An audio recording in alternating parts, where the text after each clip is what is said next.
huge part of what Darko talked about, developing young guys and getting them better. And I thought we felt like his approach and his style would work really well with Scottie. And so, excited as everyone else is to see what, how Scottie will develop with Darko. Scottie is unbelievable talent. He has all predispositions physically and talent and mentally for him to be an amazing player in this league and to dominate in this league for many years. But at the same time, we got to understand that he's 21 years old and that progress is not always linear. It's not going to be 15 points, 20 points, 25 points, 35 points. It does not work like that. Right. So and I'm sure that Scottie is aware of that and that he's putting a lot of work in. And I talked to him the other day.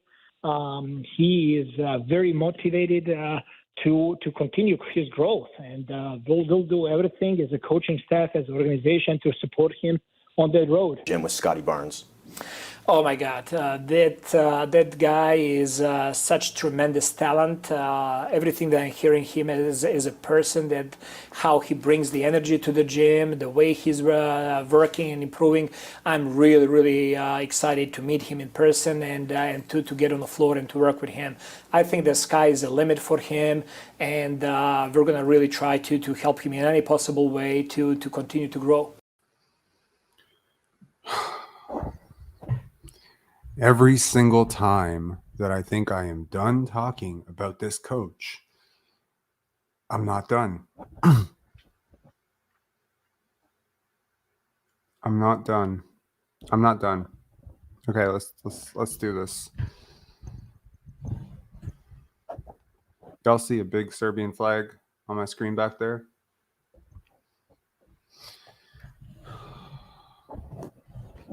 I am so insanely proud. Can I share this? I mean, this is going to be one of those really random lives where I get way too personal, but this is why. But I'm so insanely proud of everything that happened today. I consumed all of the Darko hype today. Watched the presser, watched this interview with Will Liu, watched this interview with Josh Lewenberg. I'm trying to nitpick one thing that he said today that was not music to my ears, and I couldn't find one thing. Not one thing where it was like, I don't really agree with that. No, I agree with everything. Now, I am very aware that people always say the right things when they get hired. But have you noticed that every single thing that he is talking about is everything that we have been talking about on this channel for fucking the entire year? This feels cathartic. You understand? Like, for me personally, this is so cathartic. I think if you follow this channel, you understand how much my heart and soul goes into this and how much I truly believe the things that I say, the things that are coming out of my mouth. This is not political. This is what I truly believe. I promise you, when the camera goes off, I'm still believing the same shit. I'm still talking about the same shit. I'm talking about this to my friends. I'm just like, yo, can you believe what Fred VanVleet just said? I'll tell people that aren't even Raptor fans, like, can you believe what this month? I care. I really care.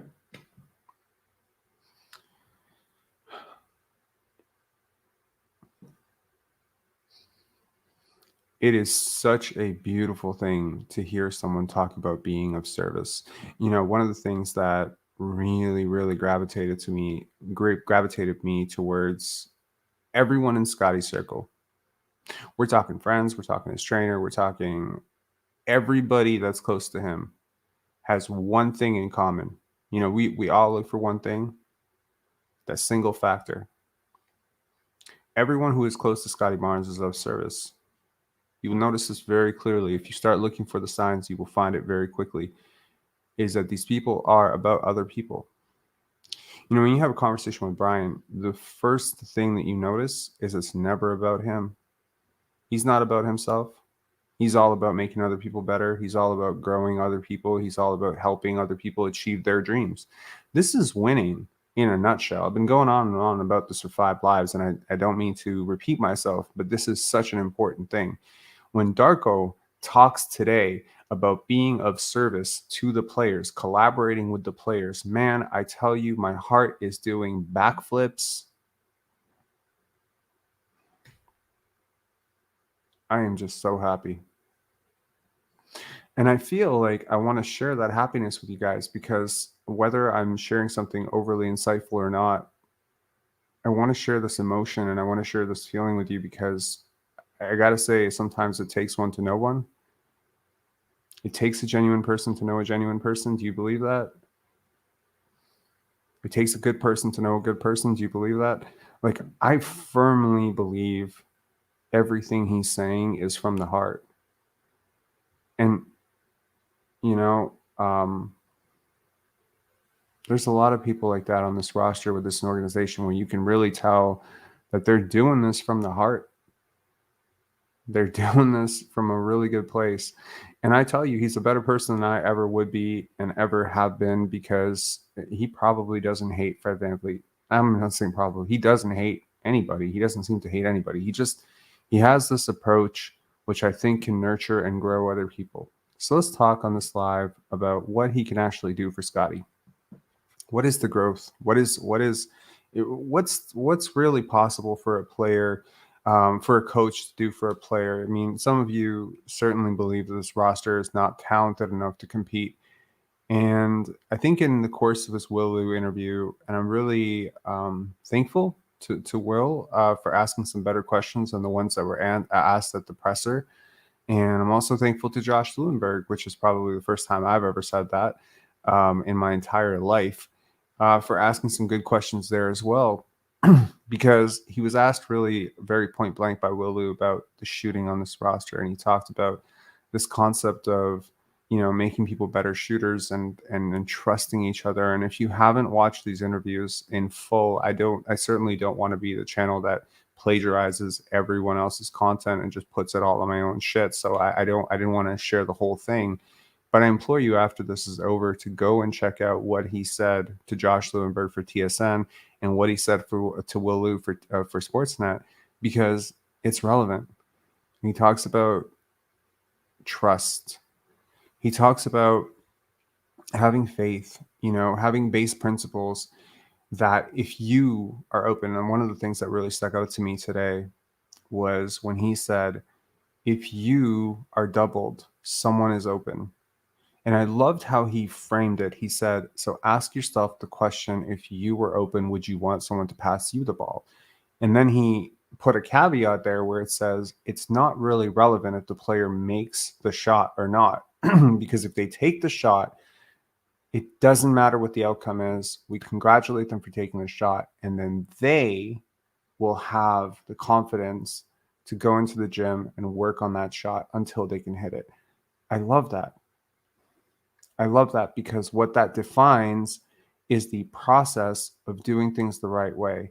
When he talks about trust, when he talks about accountability, everything that he's talking about is consistent across the board.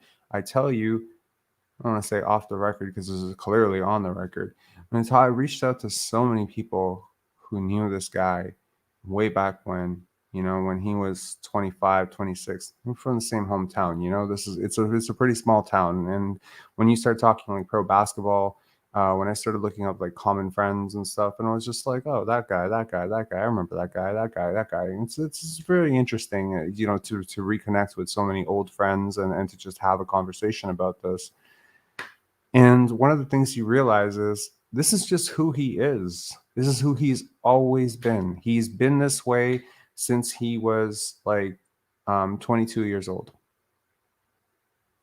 He evolves, he learns, he grows. Yes, he gets better. Yes, but the person is the same. I loved it. I loved it so much. I loved hearing him talk about basketball with such passion and conviction. I loved hearing, him talking about wanting to be of service to the young players and wanting to help them grow and achieve their dreams. I love this idea of togetherness, unity, trust, These are such important and such missing things. Bobby Webster addressed it today that Darko was not the candidate that was leading the way when they started this process.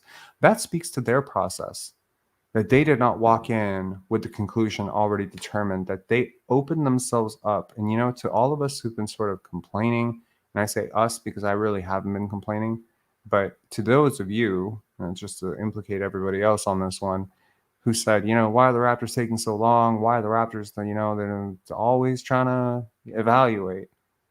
Well, this is why you evaluate, because you leave yourself open to finding out something that you didn't know you needed.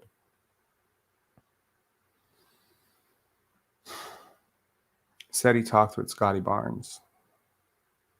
How happy are you for Scottie? Yo, if you're a fan of Pinsari basketball, you definitely a fan of Scottie Barnes, and I'll tell you that right now, because there's no way that you're not a fan of Scottie Barnes, that you have suffered through everything that I've had to say the last year.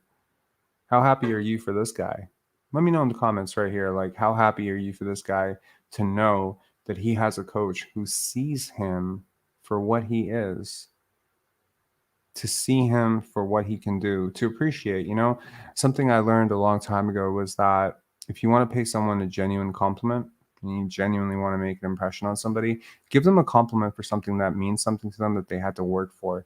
Don't just go up to a girl and be like, oh, you're attractive, you're hot. She didn't have to work for that. Be like, you know what, it really means something to me that you care so much for other people, because maybe she had to work for that. Or it really means something to me that, you really pursue your dreams, because that shit, it takes work. Being hot, it doesn't take any work for most people, right? Who are hot or whatever. Being tall, being, rich, whatever. This is not a superficial shit. But to see someone who sees you for you and values you for the things that you value about yourself, this is important. When we drafted Scottie, and trust me, you can find the receipts on this one. Fan number one since day one, saw the potential, saw the human being, saw the growth. Last year was the most frustrating year of basketball in my life, because I saw it going south, and I wondered if it would ever change, and I wondered if it would change in time. And now the prayers have been answered. Everything this channel complained about just got answered. Every prayer that we made got answered with this guy. I don't give a shit. Like, honestly, I'm be real with you. Every single person that was in like real candidacy for this job, whether you're talking Jordy Fernandez early on, Becky Hammond, Darko, even if you're talking Sergio Scariolo, you talking any of these guys, they have a very shared belief about basketball. They're all, from the same school of thought as Greg Popovich. All of them. They come from that same line of thinking of we over I, team versus I. Like they talk about trust, they talk about nurturing relationships, they talk about building up human beings. This is what this is all about. So let's talk about, the shooting. Let's talk about, players like Ron Harper Jr., Joe Wieskamp, Delano Banton, Malachi Flynn, etc. Like, what can you get out of this roster? I believe there are two gems on this roster that we aren't thinking about right now, that we may not know who they are right now, but I believe that they will reveal themselves very soon. That may be Precious Achiuwa, because let's be honest, for most of last year, Precious Achiuwa was either injured or he was atrocious, and I think there was like a 3-week stretch where neither of those things were the case. But for the most part, I think we can agree that Precious Achiuwa had a disappointing year last year relative to what his expectations were. He could be the revelation for this team. He was there at Darko's press conference today, right? I think Christian Koloko could be that revelation. Darko talked about protecting the paint like 5 times today. Christian Koloko's analytics on that end are fantastic. I wonder if there is a prospect on this team that maybe could take an unprecedented jump that we're not thinking about. Someone like a Joe Wieskamp, who, by all accounts, I am very high on him. A Jeff Doughton. When I think about these guys, and trust me, understand this, I have followed every single player on the Raptors team beyond their Raptors career. So Ron Harper, I watched his Rutgers interviews. I know what this guy's about. Same thing with Jeff Doughton. Like, I've listened to stuff that he said in college, stuff that he said in Orlando. Like, I've tried to understand these players because I feel like the impact of this channel can only be as good as the information that I have. So I try to be pretty informed. I try to understand who these players are on a deeper level. It's why I want to understand who Joe Wieskamp is at Iowa before I try to understand who he was at San Antonio, before I try to understand who he is as a Toronto Raptor. I want to understand the full spectrum because people do change in certain situations, and judging someone just by one specific situation is a very incomplete picture. So I wanted to understand who these people were and why the Raptors identified them. You know, most importantly, I think that it is important to remember that Masai Ujiri is an excellent talent scout. All the talent is here. Right? All the talent is here to build this thing back up. So who can pop? I think there's a ton of excellent candidates. You know, would you be super surprised? Be honest with yourself. Would you be super surprised? Would you be completely flabbergasted if Malachi Flynn is as good as Tyus Jones next year? Be honest. Would you be super surprised if someone who has already shown himself to be a positive box plus minus guy like a Jeff Doughton, just touching his prime right now, is about as good as DeAnthony Melton next year? Would you be super surprised? Because that would be a solid backup point guard. Would you be super surprised if Christian Koloko is as good as a starting center next year, even though he plays backup behind Jakob Poeltl? Would you be surprised? Would you be surprised if Precious Achiuwa is more like the version of him that started, even if he's coming off the bench, than he is the version of him that came off the bench who was coming off the bench behind Jakob Poeltl for most of the season? I think there's so many players on this team who could pop. I really do. And I think they're all hearing the same message. Suddenly, it's open. There are no more favorites. There's not a guy here who has this crazy pre-existing relationship with Fred VanVleet and Pascal Siakam where nothing I do is going to get me into the rotation. Here's a guy who's talking about being of service to me. How refreshing is that? How refreshing is that you have someone who has the humility that, yeah, he's been coaching for 27 years. You haven't been alive for 27 years, but he's coming in and saying, you know what, I'm willing to learn. I'm willing to negotiate. I'm willing to talk to you. I'm willing to, understand you on your level. I'm willing to meet you on your level. And I want to make you the best basketball player you can be. Who doesn't want to be the best basketball player they can be? The most interesting part, I think, I thoroughly appreciate listening to people that I genuinely feel like I'm learning something from. And one of the things he said today, which was very interesting because it's the first time I've ever heard someone say this. He said, have you ever met a player? So I'm paraphrasing here. He said, have you ever met a player who missed a shot on purpose? It's never happened. No one misses shots on purpose. I mean, you're talking about free throws at the end of the game, to get the rebound. Okay, apart from that, like a jump shot, like no one has ever taken a three in an NBA game and been like, let me miss this one. Let me miss this one just to fuck things up. No, everyone's trying their best. So having that appreciation and humility, I've never been a basketball coach. I've never been a professional basketball player. But one thing that I am is a film director, as some of you know. And I've always felt that I've gotten really good performances out of my actors. I've always felt that way. When I watch them in other performances, I always feel like, and usually I judge it. I gauge it. And if I haven't gotten the best performance out of them, I'm always curious to know what more could I have done to activate this person? What could I have done to communicate with this person? What could I have done to get them to buy into what I wanted them to do in that situation? What could I have done to earn their trust?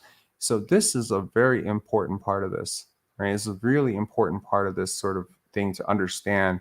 It's not I say you jump. It's collaborative. It's always going to be collaborative. And as good as I can be, as good as I am, at the end of the day, if you don't trust me, you don't believe in me, you don't believe in my vision, if I haven't done enough to convince you that I know what I'm doing, that I'm for you, that I'm for your benefit, then at the end of the day, if we fail, I failed. I failed, we failed. There's no way that I can succeed if you fail.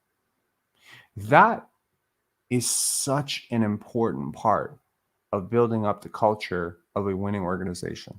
I really can't stress this enough. that to have a human being come into your organization who embodies not only that humility, but that experience. And I think some people may misjudge him because, first of all, I just want to be clear. When English is your third language or second language, it is very difficult sometimes to articulate exactly everything you want to say. So sometimes maybe the answers won't be that impressive, right? I think that's worth saying, that it's difficult. For those of you who speak a second language, I'm sure you can understand that in the beginning it was tough, But if you can read between the lines of everything he's talking about, what he's talking about really is holding himself accountable, building trust, being of service. Such an important thing. Let's get some comments here. Malachi pick and roll with Koloko next year going to be nasty. It could be. It certainly could be. Certainly not due to a lack of talent, right? Certainly not due to a lack of talent. Malachi is a very talented player. I think we have seen it in various spurts. We've seen it in the last month of the Tampa year. We've seen it in the Pro-Am game. We've seen it in Summer League. We have seen flashes of brilliance. But throughout his entire contract, throughout his entire tenure with the Raptors, it has always felt, to me at least, that he has been fighting an uphill battle with his head coach. There's always been that. There's no way that... Can you recall another parent who has openly called out the head coach of the Toronto Raptors? Think about it. Just really think about it. Apart from Michelle Carter calling out Sam Mitchell for, trying to body slam Vince, or Vince body slamming him, or whatever the hell that happened. Can you really think about it in the last 15 years that happened? Unless you think Malachi Flynn's dad is absolutely out of his mind, or that Malachi Flynn is overreacting or misstating things. You have to understand that acknowledge that there is something there, right? You look at someone like Gary Trent Jr., another person with a very vocal dad who's, talked openly about his son's career. Think about it. Can you imagine coming to work every single day knowing that no matter what you do, your coach is not going to change his mind about who he thinks you are? Imagine that. Imagine every single night, no matter what you do, your coach may not put you in for 6 weeks into the roster, and no matter what you do, he's not going to explain why he's doing that, because he's too above you to explain to you why he has to operate the way that he operates.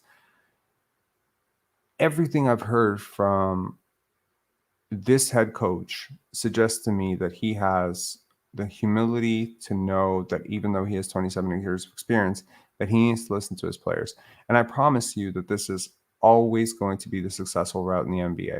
And then you talk to someone like Phil Jackson, you listen to his podcasts talking about the Chicago Bulls, and you listen to how much he took feedback from Michael, from Scottie, from his players about what they were feeling and what they were experiencing. Steve Kerr and Stephen Curry is a really great example as well. There is a very, I push, you push each other type of relationship. You have to view this as a partnership. You can never view it as a dictatorship. The minute you start to view this as a dictatorship, you've already lost. It's an immediate loss.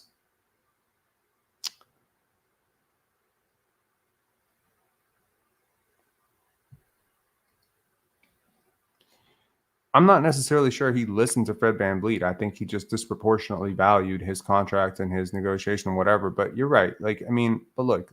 Playing favorites. When I say players, I mean players, all of them, right? And look, you're not going to feel exactly the same way about two players. And I don't think there's anything wrong with thinking that Pascal Siakam is a better player than Chris Boucher, or that Otto Porter is a better player than Thaddeus Young, if you're a coach who holds that opinion. I think what is super important, however, is to have the right philosophy about this, to have this understanding that even when a guy is not playing, that you need full buy-in from him. I think a really great example of this is what happened with the Denver Nuggets and Mike Malone. And you'll notice that Ish Smith is still a very talented player, that Thomas Bryant is a very talented player, that these guys did not crack the rotation in the playoffs. And you do not see them sulking.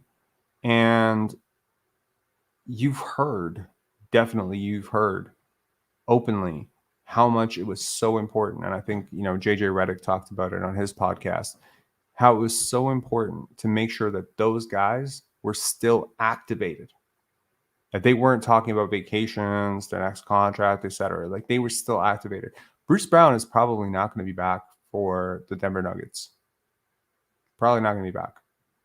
But it is still very important for him to not disengage. Even if he wasn't playing, let's just say for some random reason they decided not to play Bruce Brown, it was still important for him to be super on page. I got to tell you, as someone who has struggled with this my whole life, building organizational culture is one of the hardest things to do, because you have to be such a keenly aware and empathetic, knowledgeable person in order to do it. And he's not going to have to do it by himself, obviously. But to know that this is what he believes is so important to me. I can't stress it enough how important it is to know this deep down, that if you don't have buy-in from your whole roster, it cannot work. If you are not of service to your players, at some point, it will not work. If you are not honest with your players, it will not work. You can consider this, if you're religious, you can consider this like the 10 Commandments. If you're not religious, you can view it like a contract, like a code of contract, a code of ethics. Everything I've heard of Darko is really that he's just been this guy since he was, really young. And it's interesting, and then the feeling of pride that I felt right now was that there are three people really that are dominating sports headlines in Toronto right now. Nikola Jokic, obviously, for winning a championship, for being the best player in the NBA, for, cementing his legacy. Obviously, Novak Djokovic, right? And then Darko Rajakovic. Like, this is such an interesting thing to see three people and to know how much they have in common. They have so much in common. Not only are they from Serbia, of course, they are from Serbia, but the things that they have in common is that they are unflinchingly committed to the things that they believe.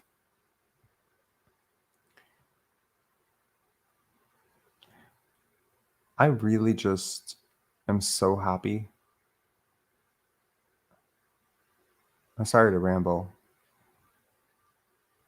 but I cannot even contain how happy I am for the young players who attended his press conference today. Delano Banton was there, Ron Harper Jr. was there, Christian Coloco was there, Precious Achiuwa was there, Jeff Doughton was there.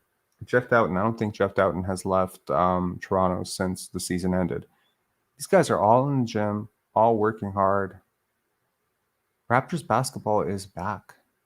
This is what this whole thing was about, by the way. Putting people in a good situation, putting good people in the right situation together.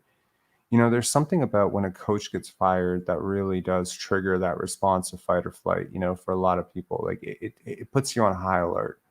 It puts you on that sort of blast.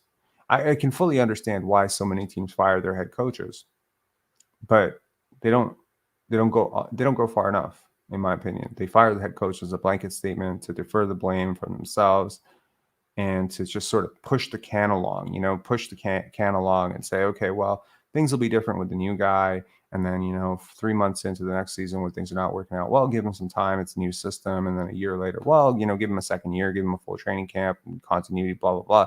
And then, so far, you basically extend your job security by 2 years by just firing your head coach. And, if you're a general manager out there who's insecure and deeply misguided, why the hell wouldn't you do that? Of course you would do that. I get that. But I don't think that's why the Raptors fired Nick Nurse. And I don't think that that's the impact of why Nick Nurse, being gone is going to help the Raptors so much. I think what this showed was an assertion of values. Whew. Assertion of values. I can't even tell you how important those three words are. Assertion of values. Say it again. Assertion of values.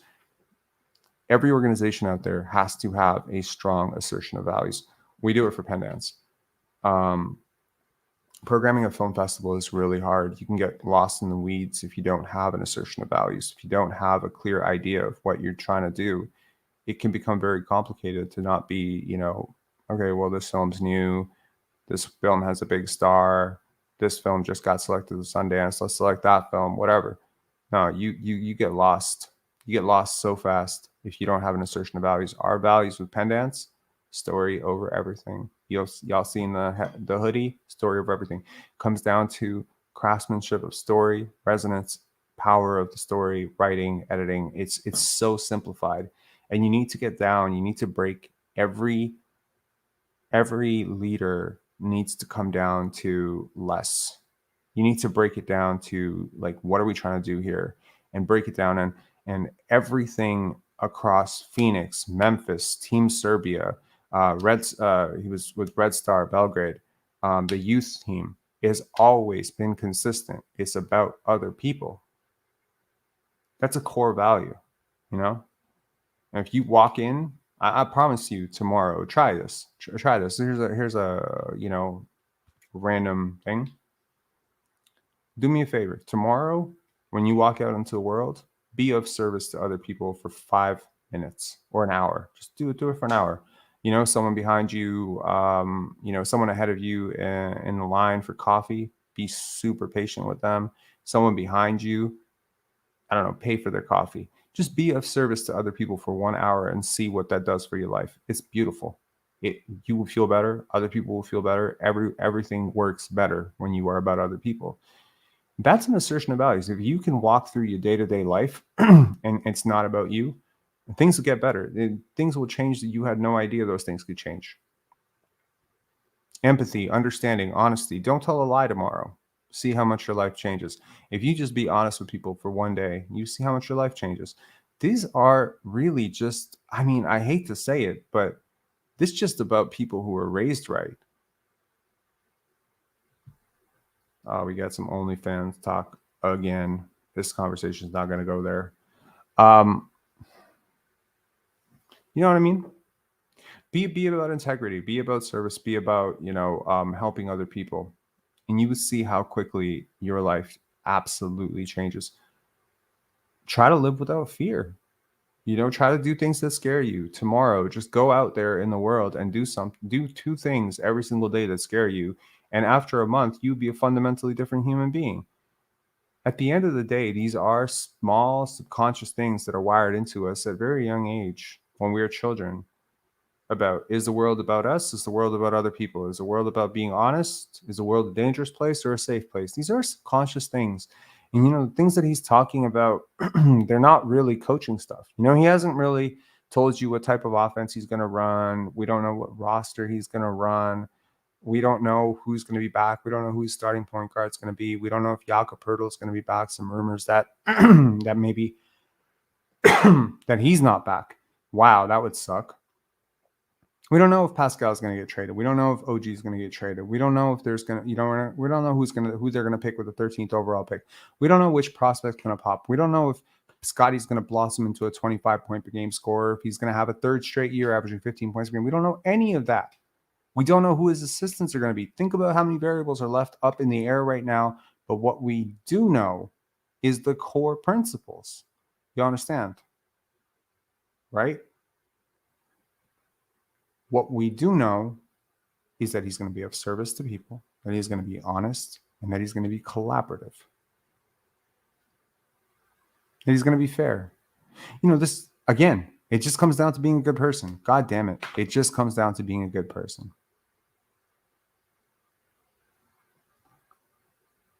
Anyway,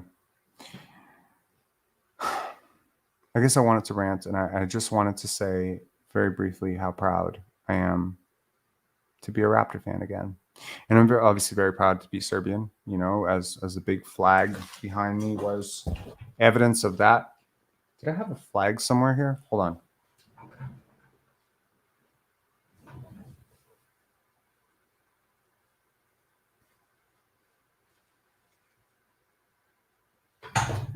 I have a much bigger flag as well.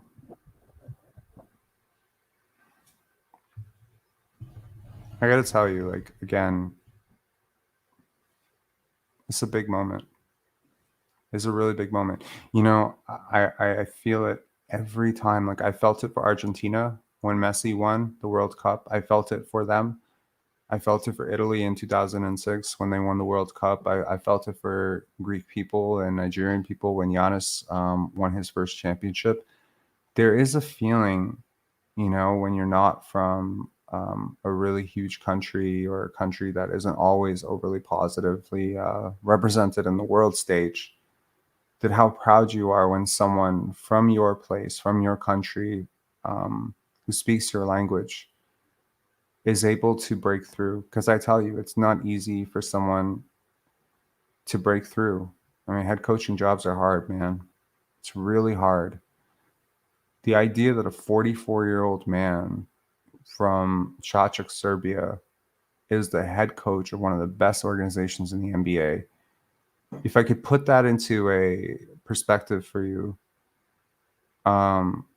it's like a 1 in 100,000, 1 in 500,000. Like if you take every person born in Serbia or born in the world and say who is likely to achieve that level of success and outcome, how much work went into that, the appreciation that I have for people who chase their dreams with such reckless abandon, who do so while also leaving, situations better. You want to talk about first principles? Here's a great first principle: leave every single situation better than you found it. What a beautiful first principle, right? These are things that I honestly believe come to us through our parents, through our upbringing. Some of us just weren't raised right. Some of us just were raised to believe the wrong things. We were raised to believe that the world was about us. So I'm just, again, super proud that someone from our city is the head coach of the Toronto Raptors. I promise I'll shut up about this now. Like, this is, I mean, it's a shock. It's a shock to me. It's a shock to us. I did not predict that he would be the head coach of this team. After how Igor sort of flamed out, I maybe, subconsciously, and how Vlade did in how really Vlade and Pedro did in Sacramento as league executives. I felt like with the way that those people, sort of flamed out, I thought maybe there's no chance in hell that anyone is hiring a head coach or a GM from Serbia ever again. But I think the right person got the job. I can see why he dazzled the Raptors. I am so happy that he appreciates Scottie for who he is. I'm so happy that he sees the potential in Scottie for what he can become, because I tell you, this is such an important thing, to have a coach who believes in you, to have a coach who sees in you what you see in yourself. It unobstructs the process for you to become great. How much more motivated do you think Scottie is today, having talked to Darko 2 days ago about the type of player he sees him being, about what he values about his game, about how genuine he is? Like, how refreshing do you think that was for Scottie Barnes? How refreshing do you think it was for the players who had issues with Nick Nurse to see their organization actually deal with that issue? I think it's a really big step.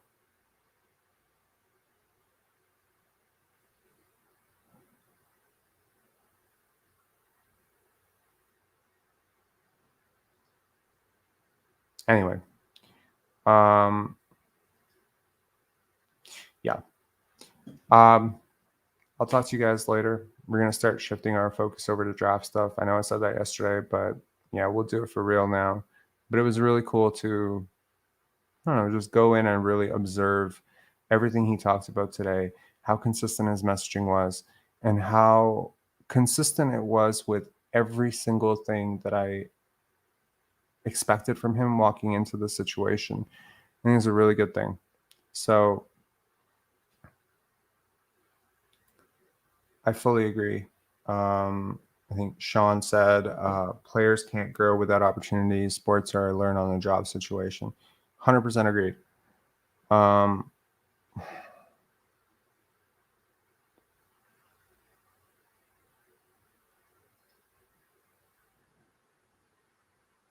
the OnlyFans, well, I wouldn't know. I'm not really at all subscribed to her, but that's interesting.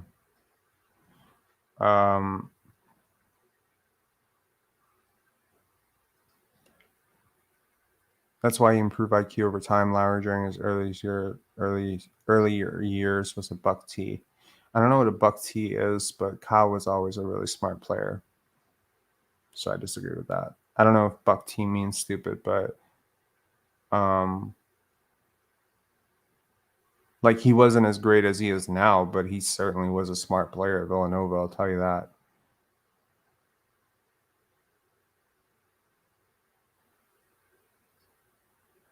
J. Alexander saying would rather see Scottie as a small forward, Precious as a power forward, OG as a shooting guard. I don't think OG is a shooting guard. I don't think Scottie's a small forward, but I certainly see how he could play small forward. I think the positions are somewhat irrelevant at this point. Obviously, like we have seen how many times a shooting guard like Desmond Bane initiates the Grizzlies offense. We've seen how many times Kobe as a shooting guard initiated the Lakers offense. We've seen how many times Nikola Jokic as a center initiated the Nuggets offense. It's not relevant. It just comes down to having the ball or not having the ball, being tasked with making decisions and initiating the offense or not. You know, are you a connector or are you an initiator? That's really like the positions that are on the basketball court at this point. Connector, initiator, finisher, spacer. Like if you want to re-examine your positional understanding of basketball, I would say that those 4 positions, and then there are others, of course, there are others, but I think that calling it a point guard in the traditional sense of like a Mark Jackson, Andre Miller type is a far cry from how the game is played today. I really don't see it. Clutch Tatum losing his mind, saying Precious at point guard is the answer. You know, one of the things that Darko does believe in, however, is putting people in a position to make decisions, you know? So I would not be surprised if he does allow Precious to initiate a few possessions, just like Nick Nurse did. Again, you don't understand, like, Nick Nurse wasn't wrong on a basketball standpoint. Like, he had a lot of good ideas that I agreed with. You know, allowing players to do multiple things from different places on the court is a really good idea. I really like the fact that he allowed Precious to run the fast break. I think that it was a good idea. It probably helped to unlock some of the stuff that we watched in the playoffs last year with Precious Achiuwa, you know, being able to cross over Joel Embiid and stuff. That stuff was not happening in Miami. So it's not like Nick Nurse was just everything was wrong. He was just wrong about everything. He's a very smart person. And obviously there's a lot of things that he was right about. There's just a few really key things that he was very wrong about. And I think that he was just the wrong person. Jason Chow saying best Precious could hope for is maybe Montrezl Harrell. I fully disagree with that. I think Precious's upside is a lot higher than Montrezl Harrell. I think his floor is a lot lower than Montrezl Harrell as well. The swing is huge, but he has ball skills. He's grown up playing guard. He has like a hezzy crossover. He's a better athlete than Montrezl Harrell, and he's also younger. So I think that and I understand why you make that comparison because they kind of look alike, I guess, to some people because they both have like the same hairstyle and stuff. But I think it was a very lazy comparison, to be honest. Canadian Cowboy, Raptors Freak is ridiculous. Now, I don't want to throw shade at other people, but this one specific person that you are referencing is absolutely out of his fucking mind. And he has called me out before by name, so I don't have any problem calling Alexi out and telling you, quite frankly, that guy is toxic as fuck. And if you listen to him, then I don't understand why the hell you're here. So this is the second I'm negative. No, I'm realistic. The same guy who was telling you all last year that Fred VanVleet is the best basketball player and he's so great and blah, blah, blah, blah, blah. Cause you whack and you can't spell. Congratulations. Oh, Alexi, we found your burner account. Look, man, I'll listen to that guy yell at any person who has a disagreement with him. And I understand I've been accused of that too. But get the fuck out of here, man. To show people the real ones, man. The only real you are if you listen to the Raptors Freak is a real idiot. I'll tell you that right now. I don't want to vibe negative. You coming in here and raining on my parade, trying to promote some other bullshit channel. Come on, bro. I think any person who listens to Missouri basketball will take 5 minutes into that channel and probably have a migraine. Fuck out of here. All right, you get banned.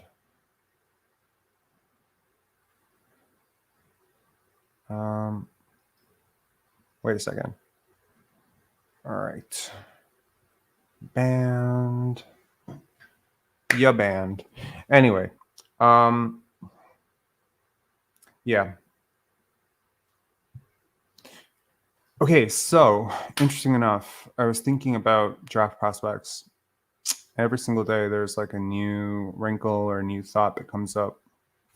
Now, those of you who've been listening to this channel understand that I have a lot of love for Anthony Black. I just love the way he plays basketball.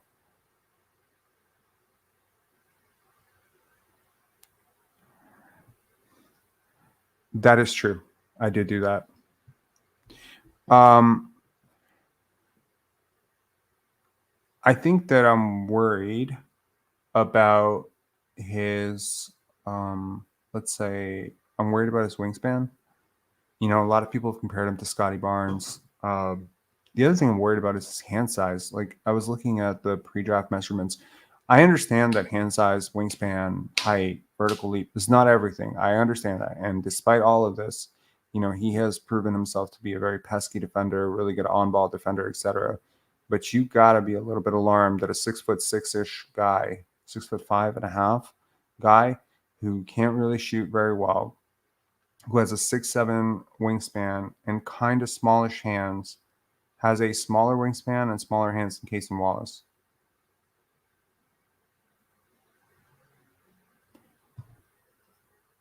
Who are we talking about here? A player playing with zero confidence looks slow and indecisive. Confidence equals basketball IQ. I don't agree that confidence equals basketball IQ, but I do agree that confidence can come from having a deep basketball IQ. So I understand there's sort of a symbiotic relationship between those two things.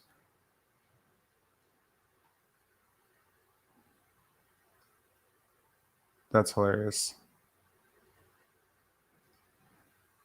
Mario says, I like the Darko presser. He did not mention the championship once.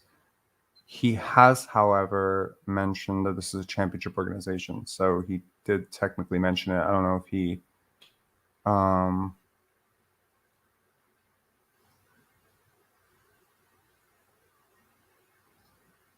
thank you so much, man. I just want to say credit where credit is due. I always love your comments. Too fast for you. Too fast for you too. They're always so deep and so well thought out, and they make me think. And usually they are the types of comments which are, again, they're chiming home on something that I've had to work very, very hard to do. So thank you so much for that. Can Scottie be better than Vince Carter? Yes, he can. Absolutely. I think Vince was a hell of a player. Vince was one of my favorite players of all time. But Vince really didn't buy in defensively, didn't turn into a great passer or a really good passer until the end. What Vince obviously had was the scoring package, the athleticism, and I don't think Scottie has that yet. But what Scottie has is the feel, commitment, work ethic, and maybe Vince didn't have that. So again, I'm not going to question the work ethic of a guy who played in the NBA until 43, but I do think that whatever, passion for basketball that burns within Scottie Barnes is definitely, it's something that I didn't quite see from Vince. The competitive fire, the ferocity, it wasn't consistently there with Vince. Do you think Siakam is the best player on the market for the third pick if you are the Blazers? I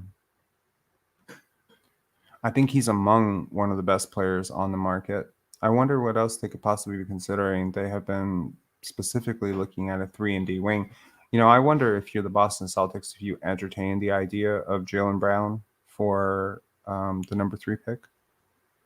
I don't think I'd be opposed to it, especially if you can get something like Anthony Simons back or whatever. And I think if you're Portland, you have to look very long and hard at the concept of Jaylen Brown being paired up. But, when I walked into this playoffs, I thought there was maybe a 5-player gap between Jaylen Brown and Pascal Siakam. I think maybe now there's like a 2 to 3-player gap, maybe a 2-player gap. I'm not like overly hype or overly down on Jaylen Brown, but I do think that it is very notable that his performance dipped as much as it did in the playoffs, especially towards the latter rounds. I also think that throughout the entire year, I noticed a really big dip in his defense, like for the entire year. 3 years ago, I used to consider Jaylen Brown one of the better defenders in the NBA. In a lot of ways, he has a lot in common with Pascal Siakam. I just think that he's younger. Rob, would you do 13 plus Siakam for 3 plus Nurkic? That's a really good question.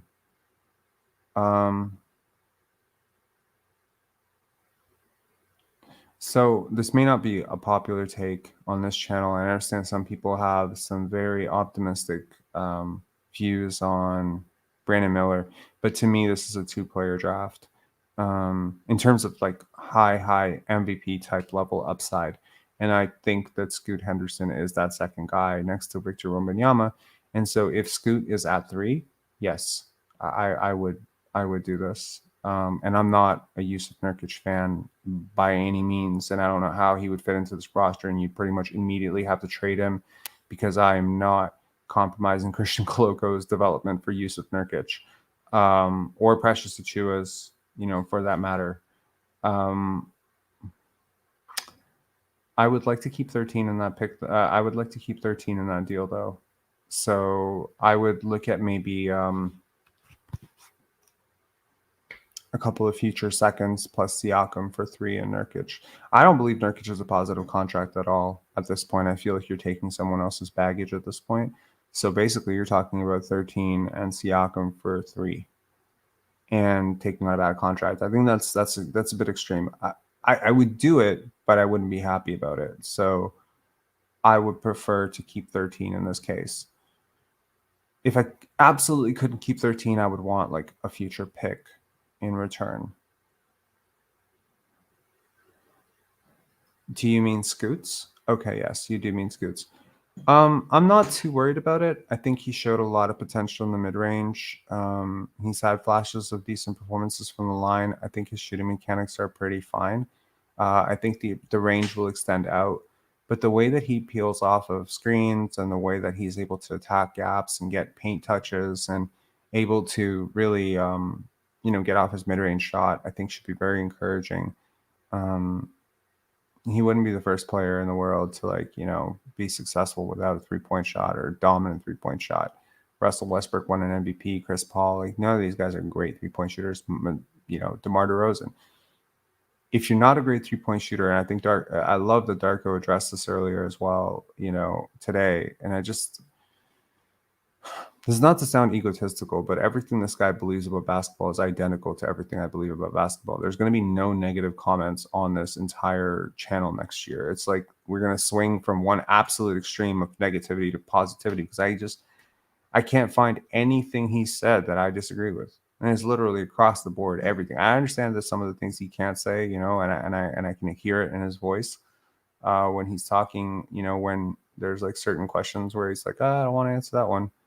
But it's so bizarre to me. But one of the things he said was, even if you're not a great 3-point shooter, there are ways to work around it. And I firmly believe that, that the right offense can implement guys like Kevin Durant. Kevin Durant's not a high volume 3-point shooter. Otto Porter's not a high volume 3-point shooter. The principles, this entire concept of, just everyone just launching threes, like 40 threes a game. And it's not how basketball is played either. You can go too far to one extreme as well because 3-pointers do come at a cost as well. The ability to get into the paint the way that Scoot can, the way that he can gain separation on his ball skills are so incredible. the way that he's able to sort of attack these little pockets of space, like a little bit like a John Morant or a early Russell Westbrook or a Derrick Rose, it punishes the defense so much. It forces second defenders to collapse. It opens up three-point shooters. I've never seen an offense work where 5 guys stand at the three-point line and take shots. Someone's got to get into the paint, do all the dirty work, break down the defense, cause shifts. Someone's got to cut. People got to be moving off the ball. People got to set screens. There's all sorts of things that make an offense work. And one of those things that makes an offense work that the Raptors didn't have consistently last year was someone who could break their guy down and get into the paint. They just never had it. So whether they address that with a draft, whether they address that through, internal growth and development, whether they address that through free agency or a trade, they're going to have to address it, because you're going to have to break down the first level of defense constantly. And you're not going to be able to deal with Fred VanVleet. And I don't think you can consistently do it with Pascal Siakam. He did a better job of it earlier in the season, where he was able to get to the line and he was attacking the rim with a little bit more force. Scottie did a really poor job of it, because I don't think his handle is tight enough, and I don't think defenses are guarding him close enough. You saw when defenses really did guard him close enough that he can get to the paint at will. So I really think Scottie is a jump shot away from being a 25-point per game scorer. And I know that's a bit of a hot take, but for real, trust me, like once he gets that jump shot, there's nothing you can do to stop him. He's too big. He's in the post all the time. I was watching so many things that Nikola Jokic did during the finals, and I was just like, could I imagine Scottie doing like 90% of everything I saw Jokic do? Absolutely. He has such a similar, it's herky jerky, it's left hand, right hand, it's in the post, it's like quick hitters, it's like floaters and touch shots and push shots. And we saw development in the mid-range shot and stuff, and like it's coming, it's coming slowly with Scottie. It's coming. It's not going to be overnight, like Darko said. It's not going to be linear, but you gotta understand, teams played him so differently last year. It was a completely different offense. I would not be surprised to see Scottie Barnes average 22 points per game next year. I really wouldn't. I would also not be surprised to see him average 18 and 8, but I do not expect another 15, 6, 5, 15, 7, 4 type of year. I don't think that's going to be anywhere close to it. I don't think he would accept that. And I don't think the Raptors would be happy about that either, because they are building this thing around him. Nick laughs, saying Scottie going to his left hand is beautiful. Yeah, absolutely. Steve Nash, assistant coach. Not a fan of Steve Nash. JJ as lower assistant would be all right. He wouldn't be getting interviewed and could do his pod without being a distraction. I'm cool without JJ Redick or Steve Nash, to be honest. I want Darko to have a clean slate. I don't want his entire coaching staff to be filled with guys who didn't get his job. I want few distractions for him. And, one of the things that I really loved that he said, I mean, honestly, if I created like 20 things that I loved that he said today, like I would have trouble weeding it down to 20 things. But one of the things I really loved that he said, which I firmly agree with, just on a human level, is that he wanted to have assistants that disagreed with him. He wanted to have assistants that could complement his strengths and weaknesses, who he could learn from. I'm paraphrasing a little bit there, but that is the sentiment that he's approaching this with, that he didn't want just people that just agree with him and people that just he knows, but people who disagree with him, people who have a different perspective, coming at it from a different perspective. And he talked about diversity. One of my mentors in university, and I'll close it off with this, and this will be the final thing that I talk about. One of my mentors in university talks about the diversity effect. And I think diversity is a bit of a token statement that is tossed around now when we talk about it in terms of like ethnic diversity or gender diversity or et cetera, whatever. We want representation. We want an Asian guy, an Indian guy, a black guy, and a white guy, or a white woman and an Indian woman. Like that's token diversity. That's not real diversity. Real diversity comes from a philosophy of embracing different ideas, different languages, different backgrounds, different socioeconomic backgrounds, different age brackets. Diversity extends beyond. And the goal of, so my mentor had written an entire dissertation or like an entire book about this. And he had talked about when a board of governors is diverse, how much more effectively it operates. And what was interesting to me, again, one of the earlier lessons that I learned as an executive and as a business person and as someone who was just trying to grow in this world, was that the importance of diversity came down to challenging beliefs and filling blind spots, because we all miss something. Every culture misses something. Every generation misses something. We got to be able to embrace. We got to be able to learn. So every racist person out there, don't hate them. Feel bad for them. They're missing out. They're missing out on a lot of stuff. If you're the type of person out there who's just like, I don't mess with Muslim people. Well, you're stupid, because you're missing out on an entire, like, you're missing out on like what, like a fifth of the world, right? Oh, I don't like South Americans. Oh, you're missing out on a lot of great music and a lot of great culture and a lot of great food and a lot of great people, right? Oh, I don't like talking to old people. Well, you're missing out too. You're missing out on a lot of great stories from generations that you've never been a part of. That's real diversity. And I think that Darko will embrace that. It's a philosophy, and not everyone has that philosophy, but it's a great philosophy to have, right?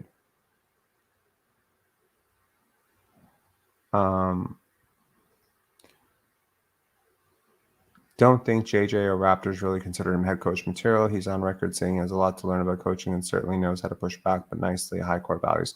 Look, JJ Redick's a really smart guy. Really, really smart. I find myself agreeing with 90% of everything he talks about as well.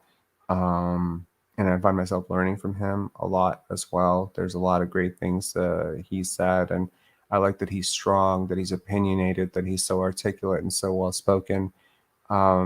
My big beef with him getting the Raptors coaching job was just his prior affiliation with Fred VanVleet and Pascal Siakam, which I thought may taint his perspective on Scottie and this roster. And the second thing that just has always felt sort of rubbed me the wrong way about JJ was just that he seems to be a lot about himself. And that's always felt that way.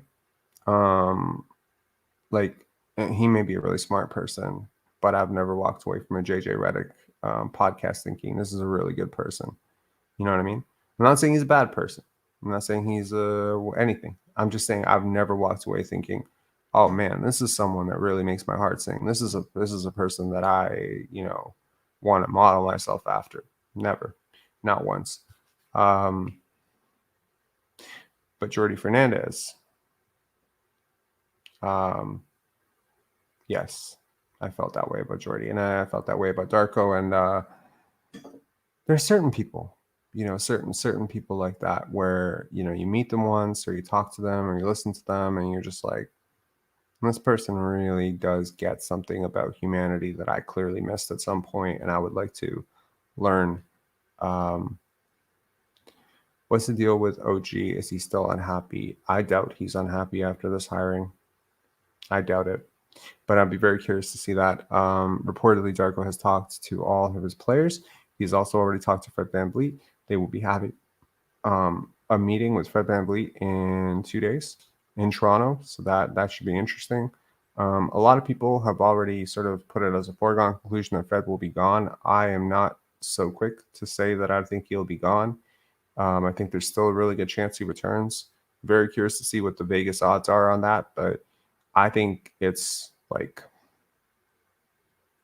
I think it's like 35 to 40% he returns, maybe 60% he leaves, but that's still a very high chance that he comes back. Again, a lot of people have said Philadelphia, Houston, etc. Yeah, sure. I don't think he wouldn't welcome a change. Obviously, I've talked about it on these lives sometimes that people around him and his family, friends, etc., have openly talked about this for several years now, that they can't wait for him to leave and stuff. So, by all means, don't let the door hit you on the way out. But as a Raptor fan, obviously, as much as I have had issues with Fred VanVleet and not liked some of the stuff he's done and said, and Darko was very political and very, very forthcoming and nice about everything he said about Fred VanVleet being a good leader and a competitor and a good winner. Today with Josh Lewenberg, I mean, again, what do you expect him to say at this point? And he also said, I'm very reluctant to call anyone on this team selfish, but sometimes people are misguided and etc. And, there is that teaching moment. There is that moment right there that someone like Nick Nurse or Doc Rivers would never in a million years have the presence of mind to use that moment where you are, doing something like calling someone selfish, which isn't a very nice thing. And I'm not very proud of the fact that I label Pascal Siakam or Fred VanVleet selfish. I wish I could have been a better person last year and just been like, you know what, they're not selfish, they're just misguided. And because that's probably closer to the truth, isn't it? Like what do you think? Fred VanVleet is just a bad person. He's not a good dad. He's not a good father. He's not a good husband. He's not a good friend to someone or a good cousin. Sure. And again, too often last year, I felt like this channel was responding to the negative extreme, like I would feel it was going like one way, super toxic left. I'd be like, okay, I'm going to go super toxic right. You know what I mean? And I just, today to see how Darko Rajakovic, like he dealt with that question of selfishness, where he used it as a teaching moment, where he was like, I don't think guys are selfish. There's something sometimes, they have too much, they don't have enough trust. They lack perspective on their own limitations, and I just thought, I was like, that's such a beautiful way to put it, because it's probably a lot closer to the truth, right? Yeah, Scottie was one of the best. Scottie was one of the best fourth quarter players in the league. Thank you so much. Yeah. All right. Enough rambling. I was shocked JJ interacted with me. I agree, he may be self-interested, but he does seem to stand behind core values, put his money where his mouth is. I know it might not be a great idea. Honestly, I don't know. I've never talked to JJ Redick. I've never met JJ Redick. Followed him from afar. I respect his game, and I respect his podcast. Again, it's just when I talk to him, when I listen to him on his podcasts, he has certain qualities in him that I wish I didn't have in myself, which is, the hubris, the arrogance, and that's stuff I'm working on too. I'm working on trying to be a better person, dropping some of the ego and all that stuff. And I understand it's earned. He's a very smart person, and it's always easy to sort of justify these moments and saying like, well, I'm not arrogant. I just know a lot, which is probably the most arrogant statement ever, right? So I just think that at some point you can be really good for yourself, but not really good for others. Does that make sense? Like you can be a great software programmer, but doesn't mean you deserve to run a company. Leadership is a completely different set of skills. And I've just always felt that certain people have a tendency to bring the best out of people. And it's always remarkable to me how consistently similar the people are who tend to have that quality of bringing out the best in others. And bringing out the best in others, really, it's a personality type. Teacher is a personality type, I think. And again, I've shared it on these lives before, but there have been teachers in my life that, made the situation about themselves. Maybe I'm not doing my homework. They made it about themselves. Disrespect to them. They made it about them. But then there were certain rare teachers that made it about me. They made the situation about me. They made it about us. They made it about a mutual understanding. And those were the ones that I responded to. And I believe that this is pretty common among human beings, that when we are in a state where we do believe that the person who is guiding us has our best interest at heart, that we can grow in very unpredictable and unprecedented ways.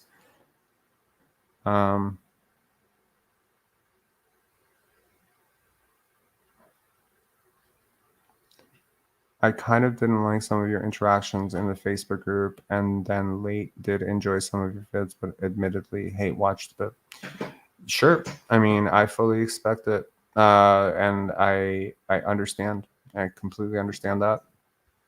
I wish, well, there's no point in ruminating on the past and whatever, but there are so many times that I disagreed with people where I wish I could have handled it in a different way, or maybe I let my emotions get the best of me or whatever. But, something that I talk about a lot in my day-to-day life is accountability, accepting and moving on, right? And so, yeah, like I'm not trying to say like there isn't going to be a situation this year where I'm on a live and someone calls in and says something crazy where I don't react in the completely wrong way, but I am trying to be better for sure. Yeah. What was your favorite Scottie game this year? Brooklyn, Brooklyn and Milwaukee, just because I know how much it meant to him to go at Giannis and KD that way, and just to see him do it on the highest stage, and see him put his team on his back, and I understand that it was a loss and whatever, but to see the potential, in this young man, to see his capacity and his competitive spirit, and to see him be able to show himself almost like sometimes where he's doing things on the court where he's almost like he can't believe that he just did that. Um, he's a young Padawan, right? In so many ways, he's a kid. He's 21 years old, about to be 22 years old. And it's just sort of like a feeling out process in the NBA. And I just love those high points for him. Like the previous year, it was LeBron, and Lakers. And just, as a young kid, if you've ever played basketball, we've all dreamed of hitting the game-winning shot. We've all dreamed about putting up 25, 30 points, winning a game against, one of the best players in the league or whatever. When you look at these early moments for a young basketball player, especially one who has his sights set as high as Scottie does, you think about those moments and you wonder if those are the moments that carry you through the summer and that summer workout, when you start to dream a little bit about what can actually be possible for you. I think a lot of great players would probably, I think Joel Embiid, Nikola Jokic, both of them, Giannis, they've all said it at various points that they never thought that they can get to this point. So how do you get to this point? Clearly, it's because somebody had a bigger dream for you than you had for yourself. I think that's true for a lot of people. Someone saw something in you. Someone instilled a confidence and a belief in you. And likely you had 3, 4, 5, 6, 10, 15, 35, games along the way to becoming a great player that showed you what you were really capable of. When you put up 35 points per game, 35 points, or, you put up 19 points, you hit 5 threes in a game, well, suddenly you have changed your belief system. No longer do you have to go to sleep at night thinking, I don't think I'll ever hit 5 threes in a game. You just did. You just changed everything, right? I'll never be a closer. Well, you just scored 19 points in fourth quarter and overtime against Milwaukee Bucks. Well, I don't know if I can go up against LeBron. Well, you just scored 32 points on the road against LeBron. These moments subconsciously change your trajectory because they change your belief systems about who you are.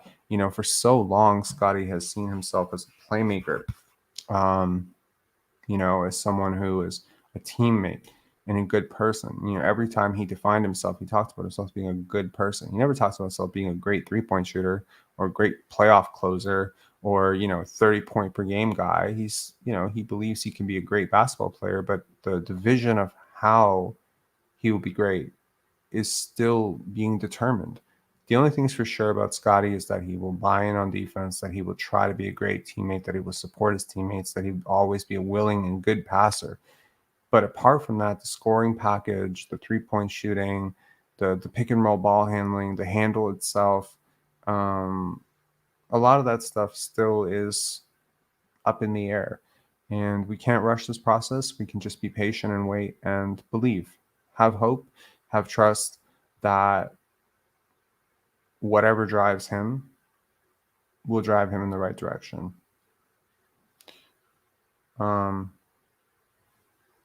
Yeah. Anyways, guys, I will see y'all later. It's almost 3 a.m. This has been a somewhat random live. I had some things on my chest that I've probably said before, but I just wanted to say one more time just in case. And I've just spent so much time being so upset about this team and what direction they weren't going in, that to be happy now felt like a really great thing to be able to share with this community. So I'll talk to you guys later. Have a good one. If you haven't hit subscribe, hit subscribe. We grew about 100 subscribers in the last day. We have 53,000 views in the last 48 hours. That's wild to me. It's largely because of the shorts, but it's really cool. So I'm really happy to see this channel growing. And I would really like to get us up to 10,000 subscribers by game 1. Can we do it? Let's see. Anyways, talk to you later, guys. Good night.